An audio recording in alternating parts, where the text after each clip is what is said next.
नमस्कार, मैं हूं ब्रह्मदत्त दुबे। आप सागर एक्सप्रेस न्यूज का यह खास कार्यक्रम देख रहे हैं और आज हम एक ऐसी दास्तां गरीब शख्स की सुना रहे हैं कि आपका दिल पसीज जाएगा।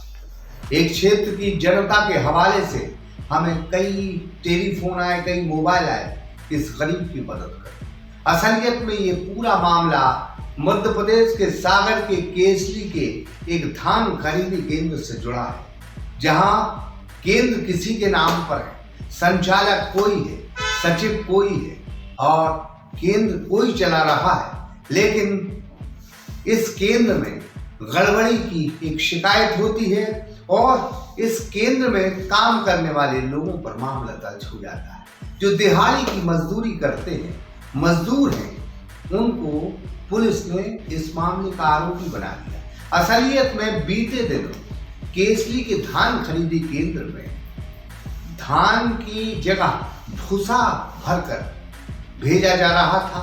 इसी की पड़ताल हुई, मौके पर यह बात सही पाई गई। लेकिन अब इस मामले में जिसका केंद्र है, जो संचालक है, जो सचिव है, वो इस मामले में दूर है, जबकि 300 रुपए की दिहाड़ी की नौकरी करने वाले एक गरीब शख्स पर और एक दूसरे गरीब शख्स पर पुलिस ने मामला ठोक। प्रणाम है पुलिस तुम्हें और प्रणाम है सिस्टम तुम्हें। शायद गरीबों की कोई आवाज नहीं, लेकिन हम कलेक्टर साहब से कहेंगे, एसपी साहब से कहेंगे कि केसली के दिल से निकली है ये आवाज। पड़ताल पूरी होना चाहिए। गरीब पर नाइंसाफी हुई तो केसली की जनता खामोश नहीं बैठी। देखिए इस खास रिपोर्ट सागर express.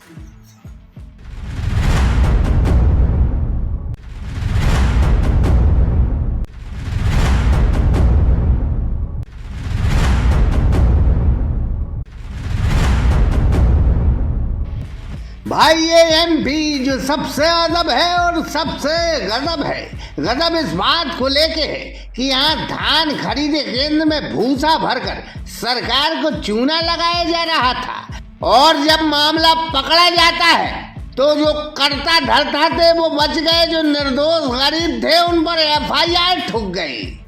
Chitransh classes home tutor सुविधा के साथ एक सप्ताह की फ्री क्लास कक्षा 1 से 12वीं तक सभी विषय एवं हिंदी इंग्लिश लिखना पढ़ना सीखें। आशीष श्रीवास्तव सर के साथ। तो पता याद रखें। अब यह दिगंबर स्वास्थ्य सहायता समूह केंद्र था। अब एक दिगंबर स्वास्थ्य सहायता समूह केंद्र जो मध्य प्रदेश के सागर जिले के केसली का है, उसको यहाँ की धान खरीदी केंद्र का जिम्मा मिला। कुछ किसानों ने देखा कि धान खरीदी केंद्र में धान आधी है और आधा भूसा भरा जा रहा है। मामले ने तूल पकड़ा तो प्रशासन ने इस मामले को पकड़ा और 3 लोगों पर एफआईआर ठोक दी। अब खबर है कि 30,000 बोरियां जब्त हुई हैं, जहां 40 किलो की बोरी में 20 किलो भूसा था और 20 किलो धान भरी जा रही थी। यहाँ पर केसरी मंडी में दिगंबर स्वास्थ्य सहायता समूह द्वारा संचालित किया जा रहा है। यहाँ पर शिकायतें प्राप्त हो गई थी कि अमानक स्तर की यहाँ पर धान खरीदी हो गई है, तो मौके पर मेरे द्वारा तहसीलदार सर के साथ में यहाँ पर आकर विज़िट किया गया और धान की गुणवत्ता भी देखी गई। इसमें पाया गया कि एक्चुअल में धान खरीदी होनी थी, पर जो बोरियों में धान खरीदी गई है उसमें भूसे की मात्रा काफ़ी ज़्यादा है और जो वज़न भी है वो भी लगभग 20 से 25 किलो ही पाया गया है जब मौके पर जांच की गई है। और पूरे केंद्र पर जब हम लोग आए तो यहाँ के जो प्रबंधक हैं और ऑपरेटर हैं कोई भी उपस्थित नहीं है, सारे लोग भाग गए हैं। तो अभी कार्यवाही जारी है, जो भी वरिष्ठ अधिकारियों के निर्देश होंगे उसके अनुसार कार्यवाही की जाएगी। और यह धान केंद्र मिला था दिगंबर स्व सहायता समूह केंद्र को और इस समूह की अध्यक्ष थी मीना जैन, जिन पर एफआईआर दर्ज हुई। जबकि इसी केंद्र में दिहाड़ी से काम करने वाले प्रशांत सेन और विवेक जैन पर मामला दर्ज कर लिया। जब मुझे पता पड़ा कि मेरे नाम पे एफआईआर की गई है, मुझे सर्वेयर नियुक्त किया गया है। मुझे ऐसा कोई जानकारी नहीं थी कि इनने मुझे सर्वेयर नियुक्त कब किया। इनने मुझसे मेरा आधार कार्ड मांगा, बोल रहे थे राहुल जैन कि आईडी बना देंगे। आईडी बनाने के नाम पर इनने मुझसे आधार कार्ड लिया और मुझे पता नहीं इन्होंने मुझे कब सर्वेयर नियुक्त कर दिया। मैं और जो विवेक जैन का नाम इसमें कंप्यूटर ऑपरेटर में आ रहा है, कोई मयंक दुबे करके धान की खरीदी करते थे। मेरा शासन से निवेदन है, शासन प्रशासन से, पत्रकारों से, मुझे मेरी इस वीडियो को इतना वायरल करें कि मुझे इंसाफ मिल जाए। मुझे इसमें फंसाया गया है। राहुल जैन, अतिशय जैन ने मुझे इसमें फंसाया है और मेरी आर्थिक स्थिति बहुत खराब है। लेकिन गुरु केसली की जनता के बयान सुन लें कलेक्टर साहब तो दूध का दूध और पानी का पानी हो जाएगा।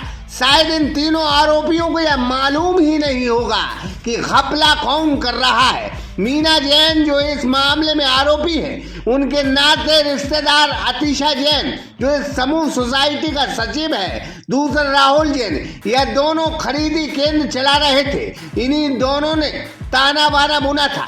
यकीन ना हो तो केसली की जनता से पूछ लें। सागर एक्सप्रेस न्यूज हजारों लोगों की बात और इसी शिकायत पर यह खबर दिखा रहा है।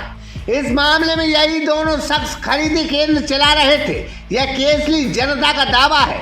यह हम नहीं बल्कि केसली की जनता कहती है, जबकि यही दोनों एफआईआर से दूर हैं। प्रशांत सेन जो अचानक से सर्वेयर बन गए, वो इस मामले में बेहद दूर हैं और उन पर एफआईआर हो गई। कागजातों को अगर खंगाला जाए तो असली आरोपी सलाखों के पीछे होंगे। हम प्रशासन के इसी रवैये से कहेंगे कि कहीं यहाँ हस्तिनापुर वाला स्टाइल तो नहीं चल रहा।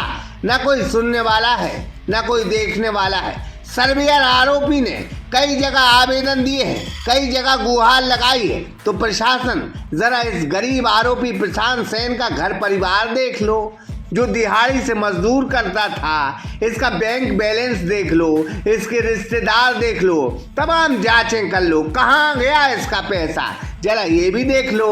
दूसरे आरोपी की भी यही जांच कर लो, फिर दूध का दूध पानी का पानी हो जाएगा। करोड़ों का घपला हुआ और आरोपी जो 300 रुपए दिन की दिहाड़ी मजदूर करते थे, गाय भैंसे खरीदी केंद्र से भगाते थे, वो आरोपी बन गए। शाबाश मध्य प्रदेश, तुम्हें हाथ जोड़कर हम प्रणाम करते हैं। केसली की जनता कहती है कि असली आरोपी बाहर है, गरीब फंस गए। तो पुलिस वालों और प्रशासन वालों थोड़ी केसली की जनता से पूछ लो। कानून यही कहता है कि जो जनता बोलेगी वही सही होगा। तो जनता से पूछने की जहमत उठाएगा प्रशासन या पुलिस, यह तो वक्त रहते पता चलेगा। लेकिन फिलहाल यह मामला तूल जरूर पकड़ेगा, क्योंकि एक गरीब का दामन दागदार किया गया है, जो इस मामले में शायद और शायद निर्दोष है। योगेश विश्वकर्मा के साथ अनुराग विश्वकर्मा, सागर एक्सप्रेस न्यूज केसली।